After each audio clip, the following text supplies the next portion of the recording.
Alors bonjour à tous. Ça fait du bien de se retrouver après quelques semaines de pause des cours bibliques. La dernière fois qu'on s'est rencontrés, c'était notre frère Basile qui nous parlait de la doctrine des anges et de Satan. Et ce matin, on arrive maintenant à la doctrine de l'être humain. Après avoir considéré la révélation de Dieu, la personne de Dieu et ses œuvres, et puis à travers le fait qu'il a créé un univers. On étudie les anges, ceux qui font partie de la création de Dieu, et maintenant on arrive à l'être humain. Et on va essayer ce matin de regarder ensemble ce que la parole de Dieu nous dit sur l'homme. Les questions sur la nature de l'être humain, puis le but de son existence, ont toujours été au cœur des grandes questions philosophiques. Les philosophes, même depuis le début des temps, l'homme s'est toujours questionné sur son existence. Qui est l'homme? Qu'est-ce qu'il fait sur la terre? C'est quoi le but de son existence? L'être humain, par la philosophie, a cherché et continue de chercher à comprendre la nature des réalités qui existent et, en quelque sorte, la nature de l'homme. Qui nous sommes et comment nous pouvons les connaître? Alors, la question « qu'est-ce que l'être humain » ou « qui est l'être humain » est au cœur des questions qui animent plusieurs visions du monde, les philosophies qu'on entend même de nos jours et même surtout dans les temps passés, dans l'Antiquité, les Grecs se questionnaient sur la nature des réalités et de l'être humain. Puis aujourd'hui, il y a plusieurs visions du monde qui nous offrent ce qu'ils pensent sur ce qu'est l'être humain. Mais ce qui nous intéresse, nous, de notre côté, c'est de comprendre ce que Dieu a révélé dans sa parole pour nous aider à comprendre qui nous sommes et qui est l'être humain et quel est le but de son existence. Et ce matin, on va aller chercher à tenter de trouver des réponses aux questions, les questions ultimes de l'être humain en étudiant ensemble ce que la Bible dit à ce sujet. Et puis, je vais vous inviter à tourner avec moi dans le livre de la Genèse, parce que c'est là que tout a commencé, quand Dieu a créé toutes choses. Et ce matin, on va lire un long passage. On va lire les 2 premiers chapitres de la Genèse. Et pour moi, c'est important de revenir à ce texte, à se rappeler et de ce que Dieu a fait au moment de la création et pour quelles raisons l'être humain a été créé, et essayer de comprendre certaines questions par rapport à l'être humain, entre autres, que l'être humain a été créé à l'image de Dieu. Mais qu'est-ce que ça veut dire, être créé à l'image de Dieu? Et trouver à travers ça des réponses qui vont avoir un impact pour la vie de tous les jours. Lorsqu'on cherche à comprendre qui nous sommes et le but de notre existence, elle a un impact pour notre vie aujourd'hui, la vie de tous les jours. Et on veut certainement vivre selon la volonté de Dieu et à la gloire de Dieu. Et c'est ce qu'on va regarder ensemble ce matin. Donc, dans Genèse, au chapitre 1, je vais lire à partir du verset 1. « Au commencement, Dieu créa les cieux et la terre. La terre était informe et vide. Il y avait des ténèbres à la surface de l'abîme, et l'Esprit de Dieu se mouvait au-dessus des eaux. Dieu dit que la lumière soit, et la lumière fut. Dieu vit que la lumière était bonne, et Dieu sépara la lumière d'avec les ténèbres. Dieu appela la lumière jour, et il appela les ténèbres nuit. Ainsi, il y eut un soir, et il y eut un matin. Ce fut le premier jour. Dieu dit qu'il y ait une étendue entre les eaux et qu'elle sépare les eaux d'avec les eaux. Et Dieu fit l'étendue et il sépara les eaux qui sont au-dessous de l'étendue d'avec les eaux qui sont au-dessus de l'étendue. Et cela fut ainsi. Dieu appela l'étendue ciel. Ainsi, il y eut un soir et il y eut un matin. Ce fut le 2e jour. Dieu dit que les eaux qui sont au-dessous du ciel se rassemblent en un seul lieu et que le sec paraisse. Et cela fut ainsi. Dieu appela le sec terre et il appela l'amas des eaux mer. Dieu vit que c'était bon. Puis Dieu dit que la terre produise de la verdure, de l'herbe portant de la semence, des arbres fruitiers donnant du fruit selon leur espèce et ayant en eux leur semence sur la terre. Et cela fut ainsi. La terre produisit de la verdure, de l'herbe portant de la semence selon son espèce, et des arbres donnant du fruit et ayant en eux leur semence selon leur espèce. Dieu vit que c'était bon. Ainsi, il y eut un soir et il y eut un matin. Ce fut le 3e jour. Dieu dit qu'il y ait des luminaires dans l'étendue du ciel pour séparer le jour d'avec la nuit, que ce soit dans des signes pour marquer les époques, les jours et les années, et qu'ils servent de luminaires dans l'étendue du ciel pour éclairer la terre. Et cela fut ainsi. Dieu fit les deux grands luminaires, le plus grand luminaire pour présider au jour et le plus petit luminaire pour présider à la nuit. Il fit aussi les étoiles. Dieu les plaça dans l'étendue du ciel pour éclairer la terre, pour présider au jour et à la nuit, et pour séparer la lumière d'avec les ténèbres. Dieu vit que c'était bon. Ainsi, il y eut un soir, il y eut un matin, ce fut le 4e jour. Dieu dit que les eaux produisent en abondance des animaux vivants et des oiseaux volent, et que des oiseaux volent sur la terre vers l'étendue du ciel. Dieu créa les grands poissons et tous les animaux vivants qui se meuvent, et que les eaux produisent en abondance selon leur espèce. Il créa aussi tout oiseau ailé selon son espèce. Dieu vit que c'était bon. Dieu les bénit en disant « Soyez féconds, multipliez et remplissez les eaux des mers, et que les oiseaux multiplient sur la terre. » Ainsi, il y eut un soir et il y eut un matin. Ce fut le 5e jour. Dieu dit que la terre produise des animaux vivants selon leur espèce, du bétail, des reptiles et des animaux terrestres selon leur espèce. Et cela fut ainsi. Dieu fit les animaux de la terre selon leur espèce, leur bétail selon son espèce, et tous les reptiles de la terre selon leur espèce. Dieu vit que c'était bon. Puis, Dieu dit, « Faisons l'homme à notre image, selon notre ressemblance, et qu'il domine sur les poissons de la mer, sur les oiseaux du ciel, sur le bétail, sur toute la terre, et sur tous les reptiles qui rampent sur la terre. » Dieu créa l'homme à son image. Il le créa à l'image de Dieu. Il créa l'homme et la femme.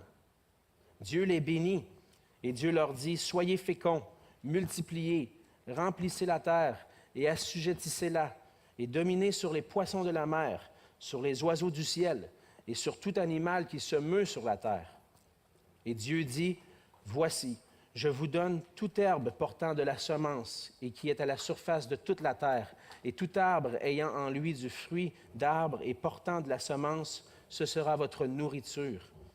Et à tout animal de la terre, à tout oiseau du ciel, et à tout ce qui se meut sur la terre, ayant en soi un souffle de vie, je donne toute l'herbe verte pour nourriture. » Et cela fut ainsi. Dieu vit tout ce qu'il avait fait, et voici, c'était très bon. Ainsi, il y eut un soir et il y eut un matin, ce fut le 6e jour. Ainsi furent achevés les cieux et la terre et toute leur armée. Dieu acheva au 7e jour son œuvre qu'il avait faite, et il se reposa au 7e jour de toute son œuvre qu'il avait faite. Dieu bénit le 7e jour, et il le sanctifia, parce qu'en ce jour il se reposa de toute son œuvre qu'il avait créée en la faisant. Voici les origines des cieux et de la terre quand ils furent créés. Lorsque l'Éternel Dieu fit la terre et les cieux, aucun arbuste des champs n'était encore sur la terre, et aucune herbe des champs ne germait encore, car l'Éternel Dieu n'avait pas fait pleuvoir sur la terre, et il n'y avait point d'homme pour cultiver le sol. Mais une vapeur s'éleva de la terre et arrosa toute la surface du sol. L'Éternel Dieu forma l'homme de la poussière de la terre, il souffla dans ses narines un souffle de vie, et l'homme devint une âme vivante. Puis l'Éternel Dieu planta un jardin en Éden, du côté de l'Orient, et il y mit l'homme qu'il avait formé. L'Éternel Dieu fit pousser du sol des arbres de toute espèce, agréables à voir et bons à manger, et l'arbre de la vie au milieu du jardin, et l'arbre de la connaissance du bien et du mal. Un fleuve sortait d'Éden pour arroser le jardin, et de là il se divisait en 4 bras. Le nom du premier est Pishon, c'est celui qui entoure le pays de Havila, où se trouve l'or. L'or de ce pays est pur, et on y trouve aussi le bdellium, la pierre d'onyx. Le nom du second fleuve est Guilon. C'est celui qui entoure tout le pays de Cosh. Le nom du troisième est Hidékel. C'est celui qui coule à l'orient de l'Assyrie. Le 4e fleuve, c'est l'Euphrate. L'Éternel Dieu prit l'homme et le plaça dans le jardin d'Éden pour le cultiver et pour le garder. L'Éternel donna cet ordre à l'homme: tu pourras manger de tous les arbres du jardin, mais tu ne mangeras pas de l'arbre de la connaissance du bien et du mal, car le jour où tu en mangeras, tu mourras certainement. » L'Éternel Dieu dit, « Il n'est pas bon que l'homme soit seul. Je lui ferai une aide semblable à lui. » L'Éternel Dieu forma de la terre tous les animaux des champs et tous les oiseaux du ciel, et il les fit venir vers l'homme pour voir comment il les appellerait, et afin que tout être vivant porte le nom que lui donnerait l'homme. Et l'homme donna des noms à tout le bétail, aux oiseaux du ciel et à tous les animaux des champs. Mais pour l'homme, il ne trouva point d'aide semblable à lui. Alors l'Éternel Dieu fit tomber un profond sommeil sur l'homme qui s'endormit. Il prit une de ses côtes et referma la chair à sa place. L'Éternel Dieu forma une femme de la côte qu'il avait prise de l'homme, et il l'amena vers l'homme. Et l'homme dit, « Voici cette fois celle qui est os de mes os et chair de ma chair. On l'appellera femme, parce qu'elle a été prise de l'homme. C'est pourquoi l'homme quittera son père et sa mère et s'attachera à sa femme, et ils deviendront une seule chair. L'homme et sa femme étaient tous deux nus, et ils n'en avaient point honte. » On va s'arrêter ici. On va dire un mot de prière.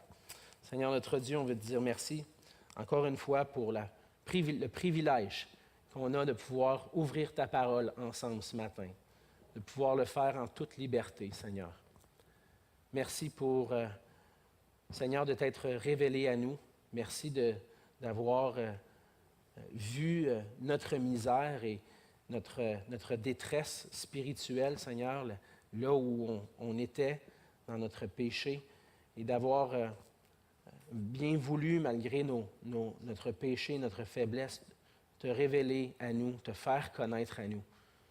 Et Seigneur, en apprenant à te connaître, en se tournant vers toi, vers ta révélation que tu nous as donnée par ta parole, Seigneur, on apprend à se connaître nous aussi, qui nous sommes et ce que nous sommes devant toi, Seigneur.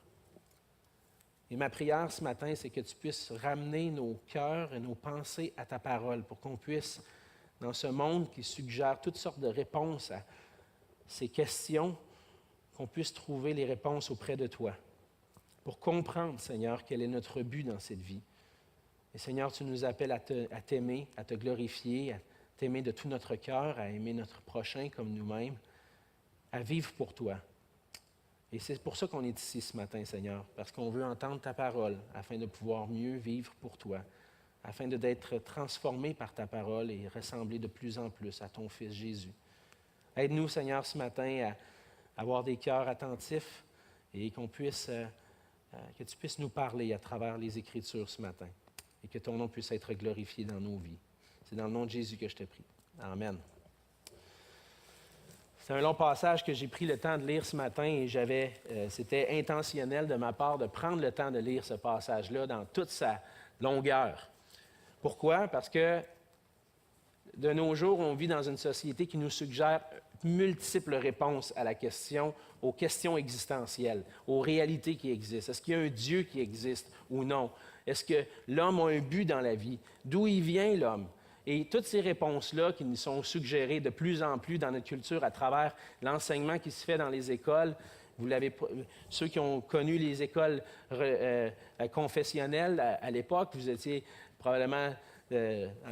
il y avait les catholiques et les protestants, et il y avait tous les deux une éducation religieuse dans les écoles. Aujourd'hui, on enseigne l'éthique et la culture religieuse. Qu'est-ce que c'est? On enseigne toutes les religions, toutes les philosophies du monde, et on ne prend pas position, mais on dit aux jeunes, faites votre choix à travers ça.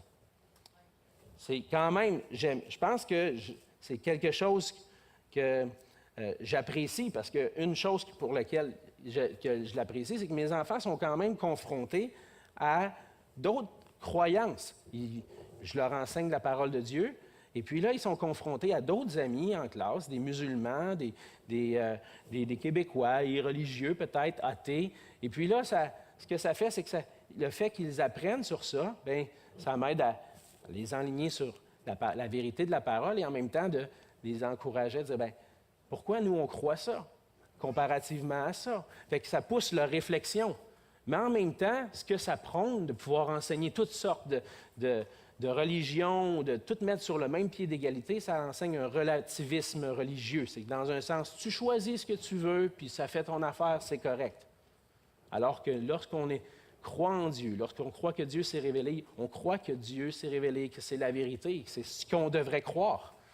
Alors, dans toute cette culture qu'on vit, il y a toutes sortes de réponses qui nous sont suggérées. Et dans les 2 premiers chapitres de la Genèse, et je crois que les 2 premiers chapitres de la Genèse, sinon les 3, je vais dire, les 3 premiers chapitres de la Genèse sont vraiment le fondement pour comprendre qui on est et dans notre relation avec Dieu. Donc, la question qui est devant nous ce matin, c'est qu'est-ce que l'homme? Qui est l'être humain? Et cette réponse-là peut seulement se répondre lorsqu'on regarde à l'origine de l'être humain. D'où vient l'homme? Qu'est-ce qui fait que l'homme existe? Je ne peux pas comprendre qui est l'être humain si je ne regarde pas où ça a commencé. À toutes les fois que je constate une réalité, j'ai devant moi un lutrin. D'où vient ce lutrin-là? Bien, il y a quelque chose qui a fait en sorte que ce lutrin-là existe aujourd'hui, qui est devant moi et qui m'aide à soutenir ma Bible et mes notes. Il y a une réalité, il y a une cause au fait que le lutrin est ici. La même chose pour l'être humain. Si je veux comprendre la réalité de l'être humain et le pourquoi il existe, je dois remonter à la cause qui fait en sorte qu'il est là, qu'il est présent. Donc, c'est ça notre question ce matin. On veut remonter à l'origine pour comprendre le but de l'homme et la raison pour laquelle il existe. On a comme j'ai dit, plusieurs philosophies qui nous parlent de l'homme, qui donnent des réponses. Les athées nous disent que Dieu n'existe pas et que l'homme, en quelque sorte, n'est pas le fruit de la création de Dieu. Au contraire, la matière a toujours existé. La matière est éternelle. Puis il est impossible d'expliquer l'existence humaine en dehors des réalités perceptibles à l'œil. Donc, l'homme est matériel. Et puis, vu que la matière existe depuis toute éternité, il y avait tout le potentiel dans cette matière-là et toute l'énergie qui était nécessaire pour qu'à travers un processus d'évolution, de réaction chimique, puisse arriver à un moment donné à apparaître la vie et la vie qu'on voit aujourd'hui. Et donc, pour eux, on vit dans un monde purement matériel. La matière est éternelle. Elle a toujours existé. Et la nature et l'existence humaine ne peut s'expliquer qu'en étudiant la nature. Pour les athées qui rejettent l'existence de Dieu, c'est en regardant la nature qu'on va réussir à comprendre l'être humain. Alors, on cherche, on fait des fouilles archéologiques, on essaie de dater à quel moment l'homme, de quoi il ressemblait de tant de millions d'années à travers toutes sortes d'études scientifiques. Et puis, on essaie de comprendre comment l'homme en est venu à être ce qu'il est aujourd'hui. Mais, dans cette optique-là, l'homme n'a pas de composante spirituelle, et puis l'homme est simplement le résultat d'une évolution matérielle.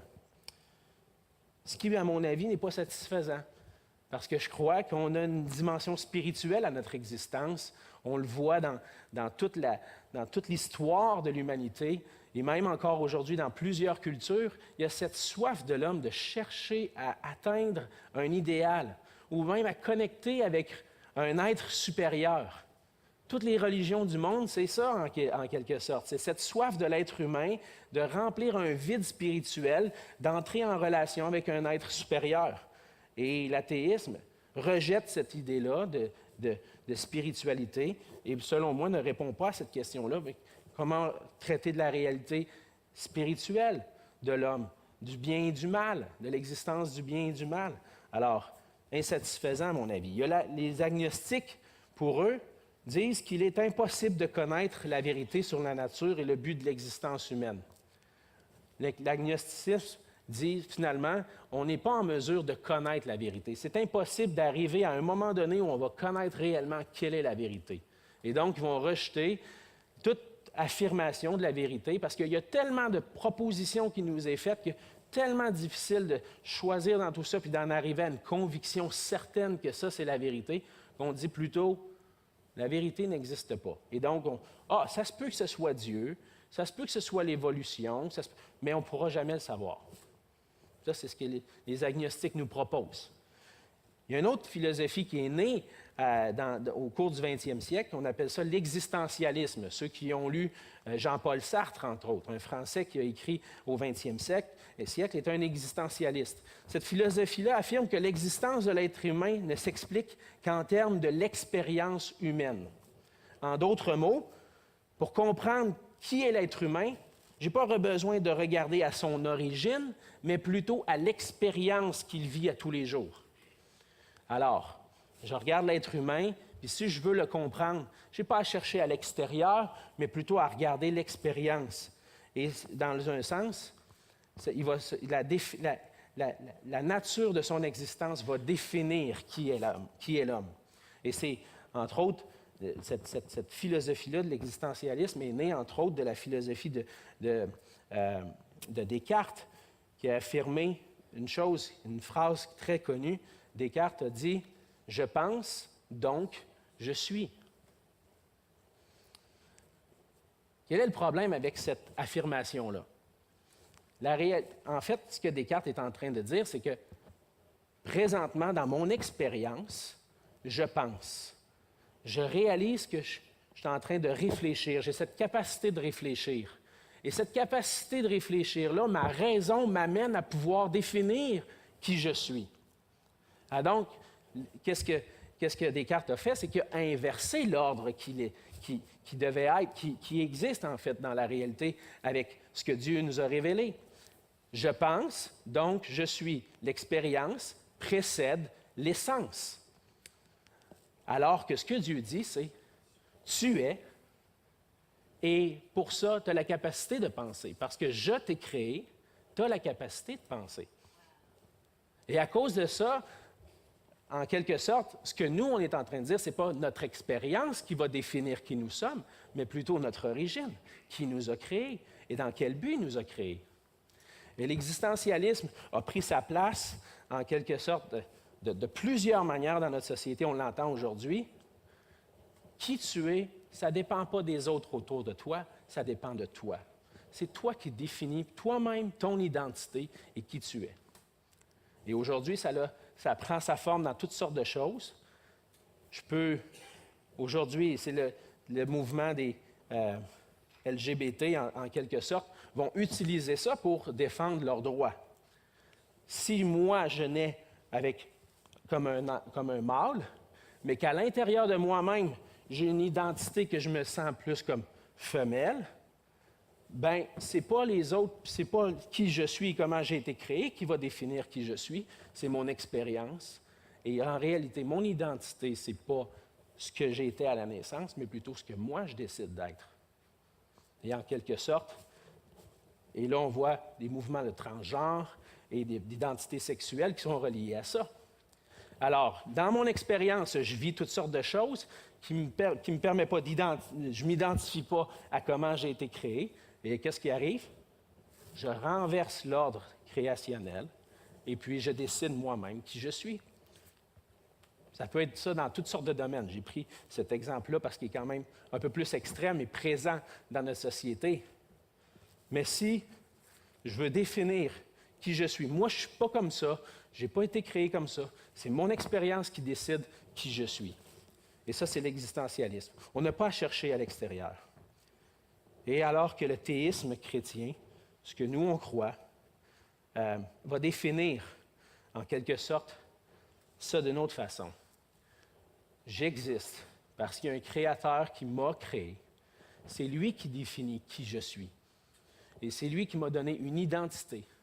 Et je dois me tourner vers lui pour comprendre réellement qui je suis, ce qu'il veut que je sois pour être heureux. Ce qui va faire que je vais être heureux dans la vie, je vais trouver mon bonheur, ce n'est pas parce que je décide moi-même qu'est-ce que je veux pour moi, mais plutôt en me tournant vers celui qui m'a créé avec un but particulier. Et donc, qu'est-ce qu'on fait à ce moment-là? C'est qu'on cherche à comprendre notre identité, l'anthropologie fondée sur les Écritures. Et c'est Robert Culver, un théologien, qui a défini l'anthropologie chrétienne, l'étude de l'homme chrétienne de cette façon. L'anthropologie chrétienne n'est pas fondée sur l'étude empirique de l'humanité, en quelque sorte, l'étude, l'observation de l'homme. Ce n'est pas là-dessus que c'est basé, avec toutes les variantes physiques et culturelles. Elle tire plutôt sa théologie des récits bibliques de la création des premiers êtres humains. Donc, si on veut comprendre qui on est, on revient à la base. On revient à la source, la révélation de Dieu dans Genèse 1 et 2. Et c'est pour ça qu'on a lu Genèse 1 et 2 ce matin. Parce que pour moi, ça, c'est un texte fondamental pour comprendre qui nous sommes et qui nous aide aussi à comprendre comment on peut répondre à des gens de diverses positions philosophiques autour de nous, diverses positions religieuses. Alors, j'aimerais faire 8 observations sur ce qu'on trouve dans le récit de la création dans Genèse 1 et 2. Dans Genèse 1 et 2, on voit que Dieu a créé l'être humain. Dans Genèse 1, 26, 2, 7 et 22, on voit que l'homme n'est pas le fruit d'une évolution. Dieu l'a créé. C'est Dieu qui est à la source de l'existence de l'homme. Il l'a formé à partir de la poussière du sol. On le lit dans chapitre 2, verset 7, qu'à partir de la poussière de la terre, Dieu a formé un homme. Et ensuite, qu'est-ce qu'il a fait? Il a insufflé dans ses narines son esprit, son souffle vivifiant. Alors, l'esprit qui anime, le souffle de Dieu, est rentré dans les narines de l'homme pour le rendre un être vivant. Donc, on voit dans les détails que Dieu était à l'œuvre, pas seulement dans la création de l'univers, puis qu'après ça, il y a eu une évolution, la création du ciel et de la terre, et qu'après ça, il y a eu tout un changement. Non, Dieu était directement impliqué dans la création de l'homme et de la femme. C'est lui qui les a formés, et c'est lui qui leur a donné le souffle de vie. Dieu, deuxième observation, Dieu a créé l'être humain à son image. Dieu n'a pas simplement créé l'homme comme un être comme les autres. Il l'a créé particulièrement à son image. On va voir un peu plus loin qu'est-ce que ça veut dire tout ça. Qu'est-ce que ça veut dire d'être créé à l'image de Dieu? On va prendre le temps quelques temps pour le regarder.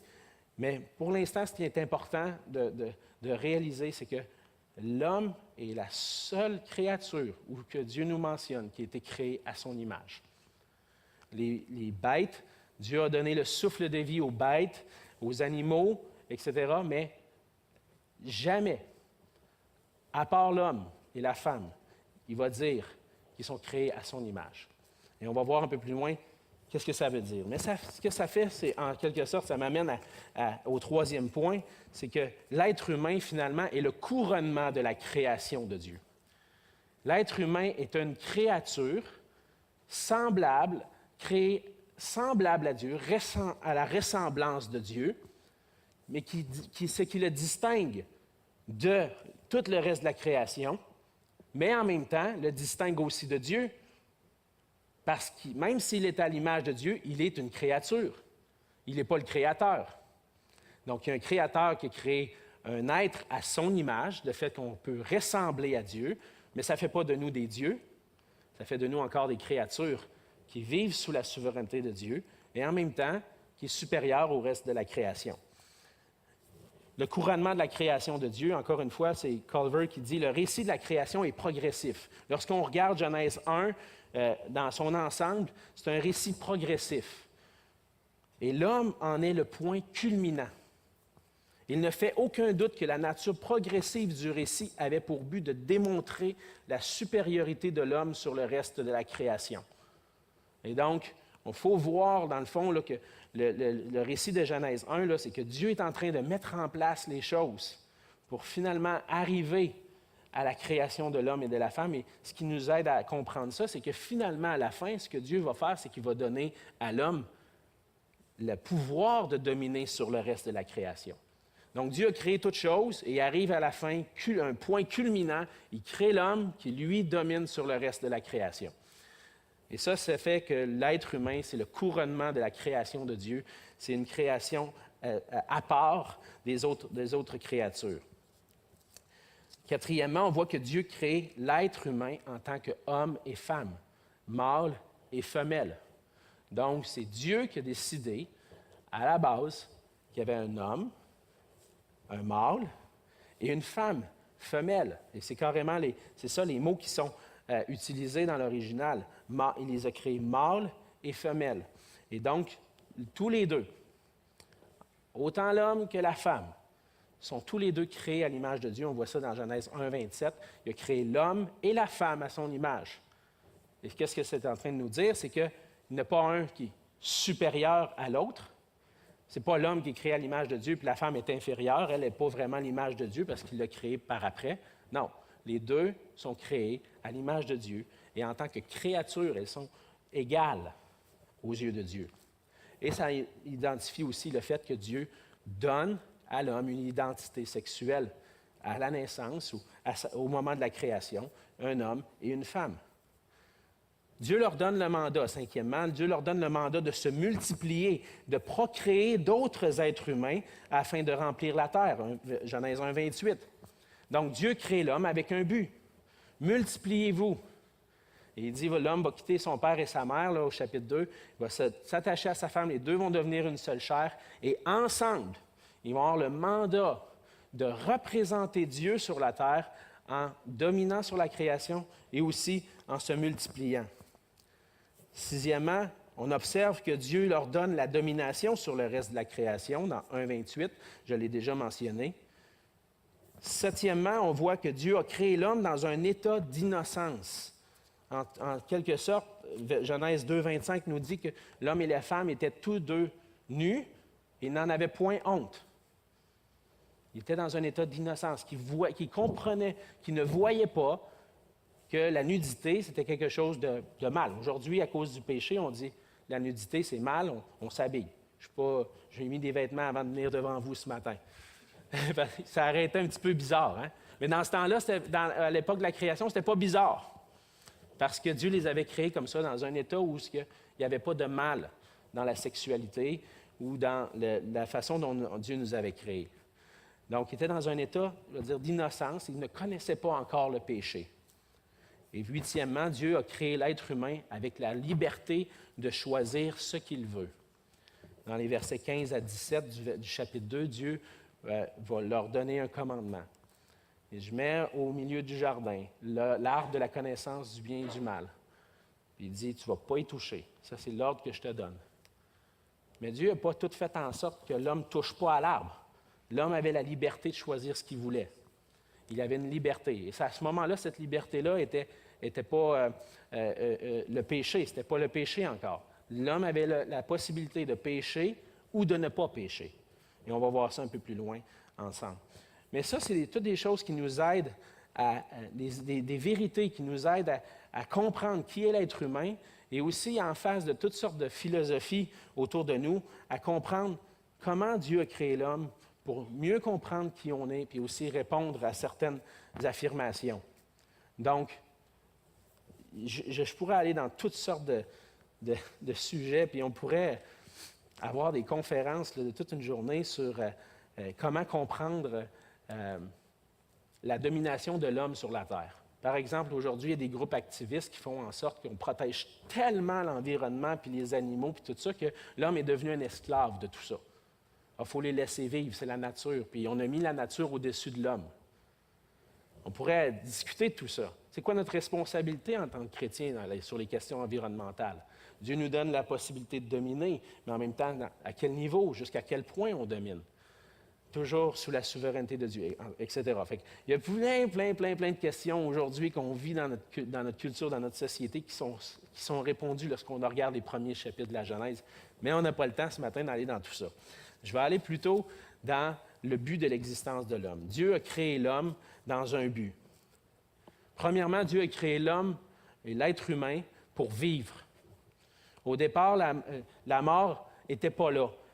Dieu avait parlé de la mort. Si tu manges du fruit de l'arbre de la connaissance du bien et du mal, un jour, si tu manges, tu vas mourir. Mais avant ça, la mort, en quelque sorte, est une conséquence du péché. La mort n'était pas dans le monde.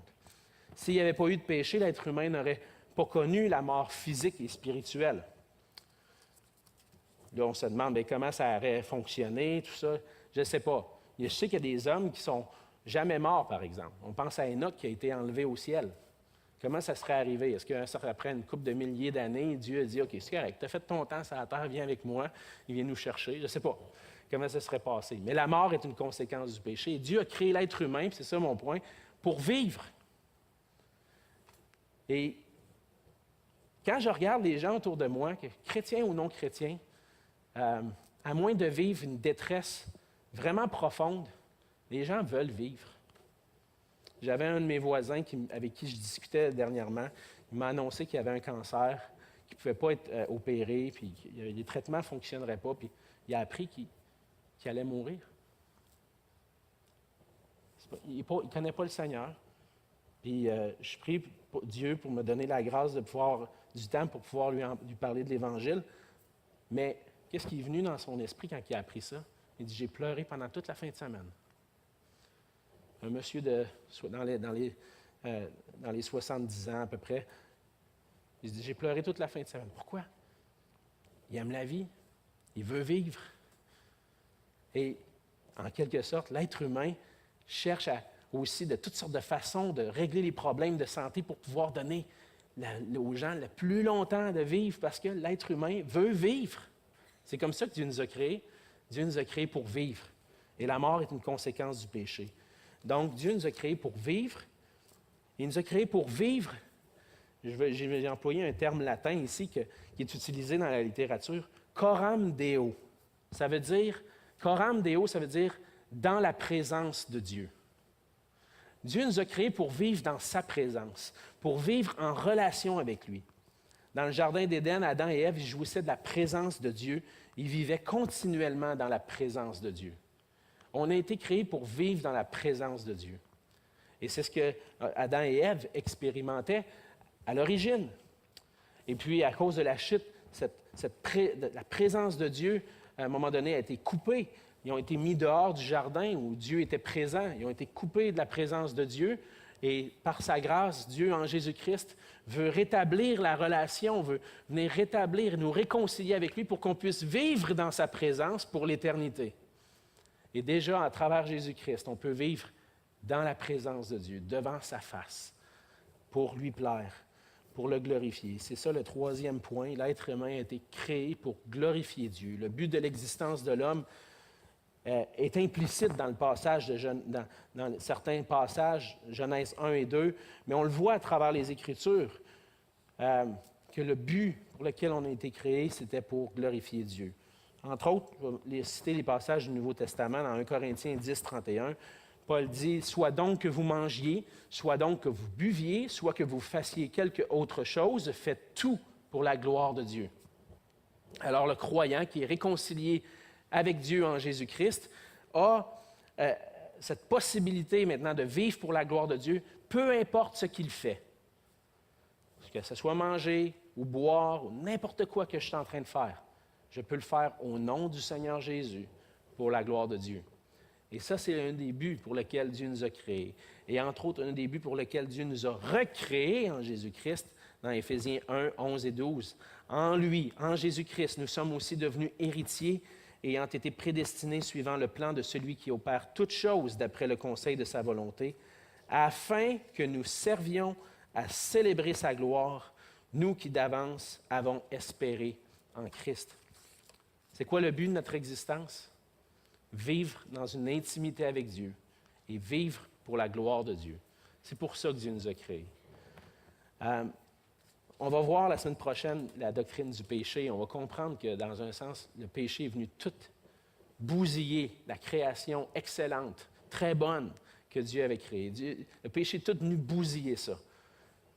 Mais à l'origine, et en Jésus-Christ, qu'est-ce que Dieu attend de nous? Qu'on vive pour sa gloire, qu'on vive en intimité avec lui.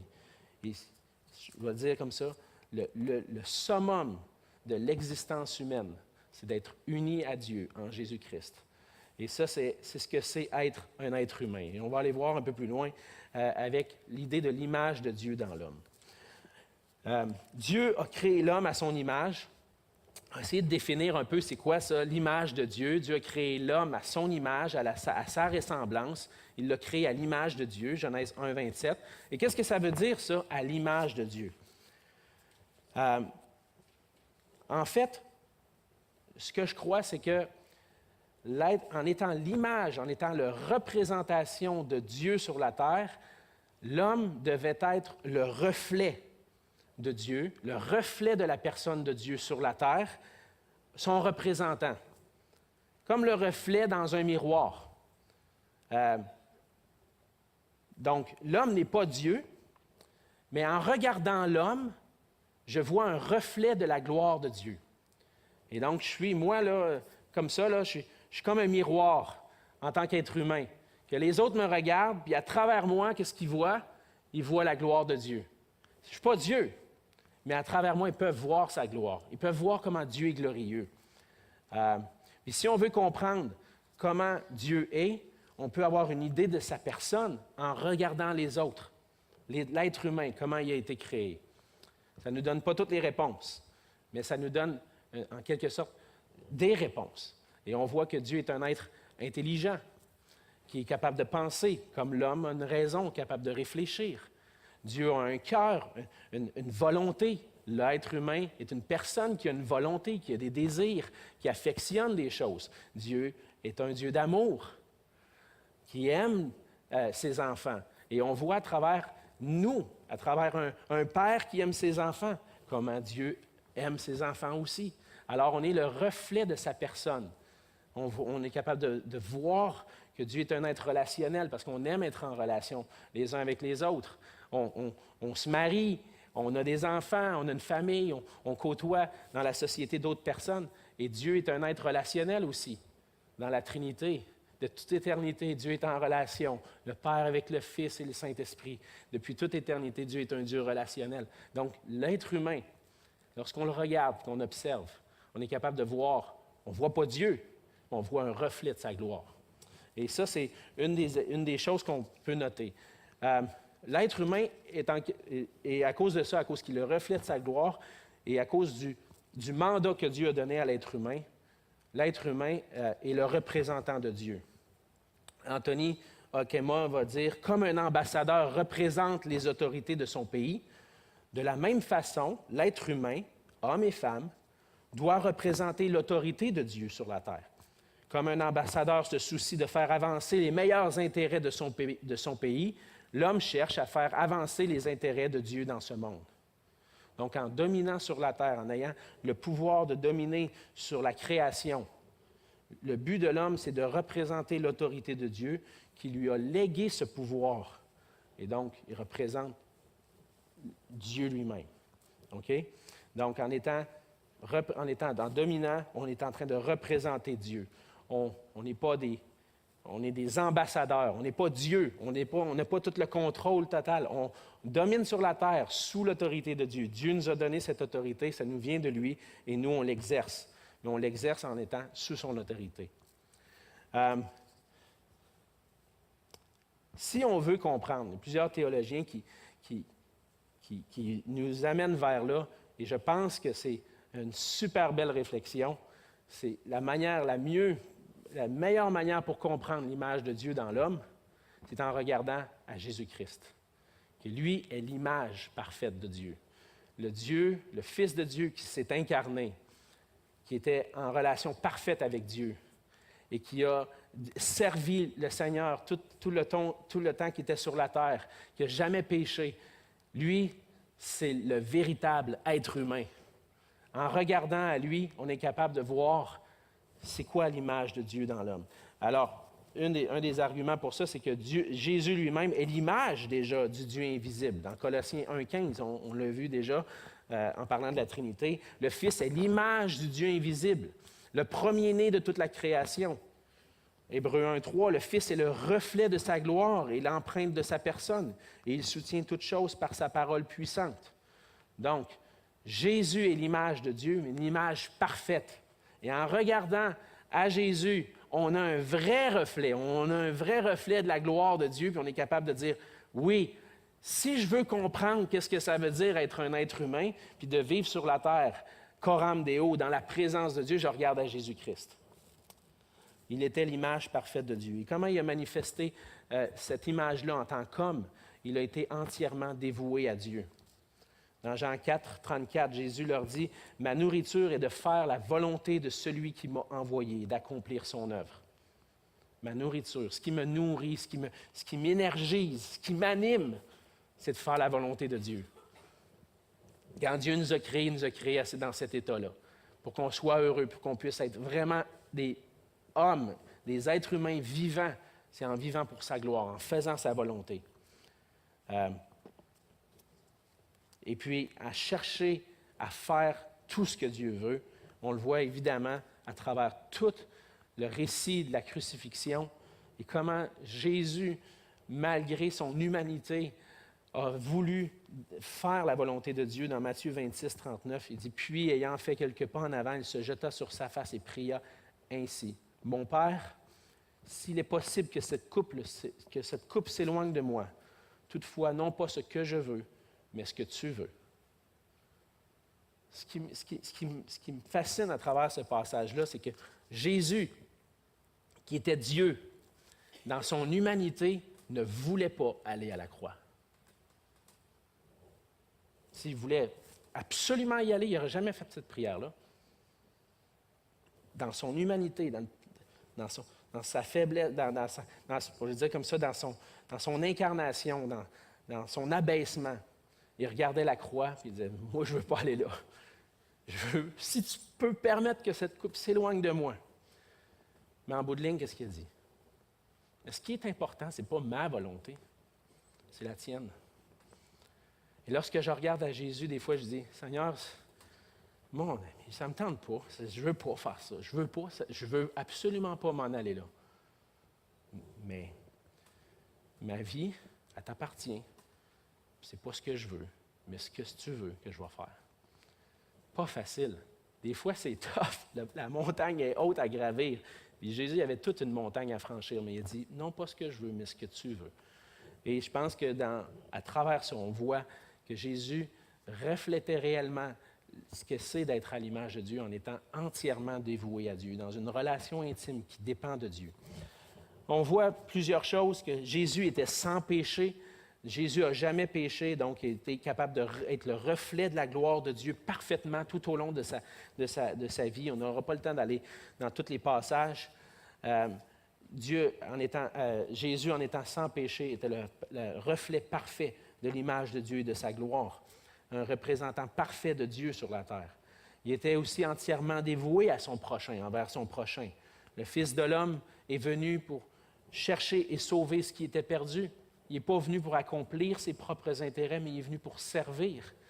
Marc 10, 45, le Fils de l'homme est venu non pour être servi, mais pour servir et donner sa vie comme la rançon de beaucoup. Un autre aspect de l'image de Dieu, c'est que dans l'homme, c'est que c'est une attitude d'amour envers mon prochain. Dieu est amour, il nous aime, il nous a manifesté son amour en Jésus-Christ d'une manière parfaite. De la même façon, on doit s'aimer les uns les autres. Et je vais être un reflet de la gloire de Dieu quand je ne vais pas être centré sur moi, mais quand je vais être centré sur les autres, sur Dieu premièrement, puis ensuite de ça, parce que je veux obéir à Dieu en regardant les besoins des autres, puis en étant là pour servir, puis donner ma vie. Même un Jean va dire, je vais être prêt à mourir pour mon frère. Wow, Seigneur, tu m'en demandes beaucoup. Mais c'est comme ça qu'on reflète la gloire de Dieu, puis on le voit dans la vie de Jésus. Et finalement, on voit que aussi, évidemment, Jésus dominait sur la nature. À plusieurs moments, il a été capable de dominer d'une manière, je veux dire, divine, même dans son humanité. Il a calmé la tempête, il a multiplié les pains, etc. Il montrait vraiment ce que nous, on n'est pas en mesure d'atteindre, évidemment, mais quelque chose qu'il y avait la domination sur toute chose aussi. Donc, en regardant Jésus-Christ, qui est l'image parfaite de Dieu, on apprend que cette image, ça veut dire, qu'est-ce que ça veut dire? C'est d'être un reflet de la gloire de Dieu, en étant dévoué à Dieu entièrement, en cherchant à vivre d'une manière sainte, sans jamais pécher, en étant dévoué envers notre prochain, puis en dominant sur la terre, comme Dieu nous a donné cette autorité-là sur la terre pour être son représentant. Il me reste un petit point, un gros point, mais je vais essayer d'y aller rapidement. Il y a quelque chose qui est important de comprendre. C'est qu'à un certain moment donné, l'image de Dieu, elle a été complètement dépravée. Lorsqu'on regarde à Jésus-Christ, on voit l'image parfaite de Dieu. Mais est-ce que l'image de Dieu était là, présent dans Adam et Ève à l'origine? À l'origine, l'homme était dans l'image de Dieu. À l'origine, l'homme était dans une capacité de pécher ou de ne pas pécher. En réalité, au commencement, l'homme était capable de ne pas pécher. Il avait cette capacité-là. Il avait la capacité d'être entièrement dévoué à Dieu, d'être saint et de marcher dans la justice. Par contre, il avait aussi la capacité de pécher, c'est-à-dire la liberté de choisir ce qu'il veut et de désobéir à Dieu. Il y avait cette possibilité-là, et c'est ce qui s'est produit. Et qu'est-ce qui s'est produit avec l'image de Dieu au moment de la chute? C'est que l'image de Dieu a été pervertie. En désobéissant à Dieu, le péché est entré dans le monde et l'homme a été complètement corrompu. Il n'a pas entièrement perdu l'image de Dieu, par contre. On voit dans Genèse 5, dans Genèse 9, entre autres Genèse 9, où ce que Dieu va donner un commandement de ne pas tuer un homme. Pourquoi? Parce qu'il a été créé à la ressemblance de Dieu, à l'image de Dieu. Et donc, l'homme, malgré le péché, n'a pas entièrement perdu l'image de Dieu, mais cette image-là a été complètement dépravée. Et l'homme a perdu la capacité de véritablement être saint, de marcher dans la justice. Et maintenant, comme le dit Augustin, l'homme est incapable de ne pas pécher. Si à l'origine, il était capable de ne pas pécher, et il y avait quand même une certaine capacité de pécher à ce moment-là, après la chute, l'homme est incapable de ne pas pécher. Et on voit en plusieurs passages dans les Écritures comment l'homme est injuste.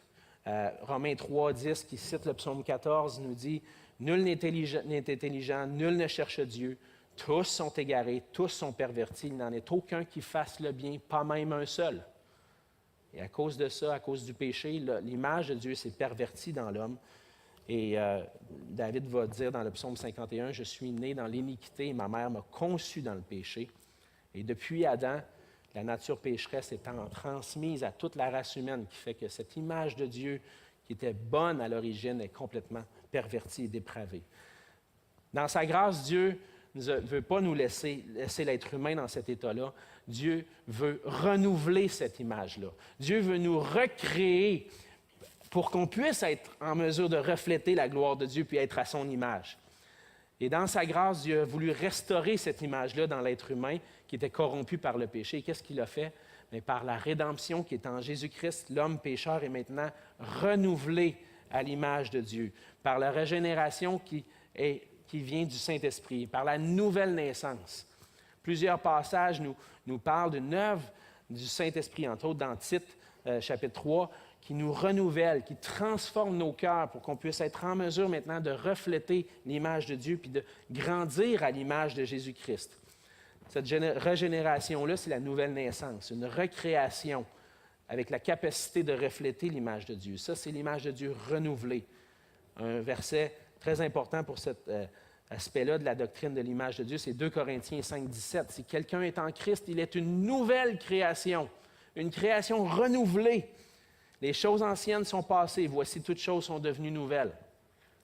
Et une fois qu'on est transformé par la grâce qui est en Jésus-Christ, par la foi en lui, qu'est-ce qui arrive? Le Seigneur veut nous faire maintenant grandir à l'image de Jésus-Christ.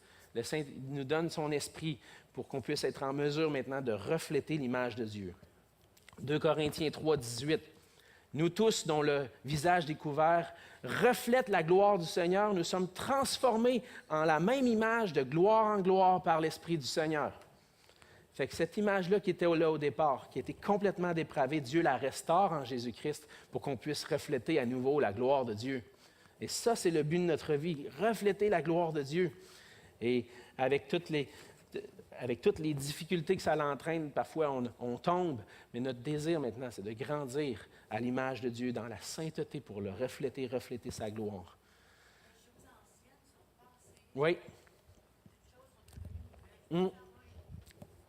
Les choses anciennes sont passées, ça veut dire à l'époque où j'étais pas en relation avec Dieu, j'étais séparé de Dieu complètement.